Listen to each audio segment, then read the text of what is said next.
Hello বন্ধুরা, দেখো আমরা গেছিলাম নর্থ বেঙ্গলে। তো এটা বার্মিকের ভিডিওটা। আমরা যে হোমস্টেটায় ছিলাম, দেখো হোমস্টেটার নাম বার্মিক রিট্রিট হোমস্টে। দেখতে পাচ্ছ, আমি এখানে ভালো করে দিয়ে দিয়েছি। আর দেখো কি সুন্দর হোমস্টেটা। হোমস্টেটা খুবই সুন্দর। ওখানকার মানুষজনের ব্যবহার খুব ভালো।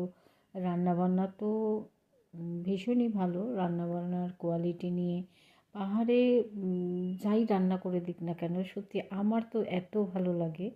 আর যেমন খুশি, যেমন ওরা সর্ষেটা শাকটাকে মনে হয় যেন একটু সেদ্ধ করে দিয়ে দিয়েছে, তাই স্বাদ লাগে। কোনো রকম সমস্যা হয় না, সবচেয়ে বড় কথা। আর দেখো, এখান থেকে কাঞ্চনজঙ্ঘাটা এত সুন্দর উপভোগ করা যায়। প্রত্যেকটা ভ্যালিটা এত সুন্দর দেখায়। দেখো আমার ভিডিওই দূরেতে কাঞ্চনজঙ্ঘা দেখা যাচ্ছে। হ্যাঁ, ভীষণ ভালো, ভীষণ ভালো পরিবেশ। তোমরা আসতে পারো, এখানে এসে প্রকৃতি এনজয় করতে পারো।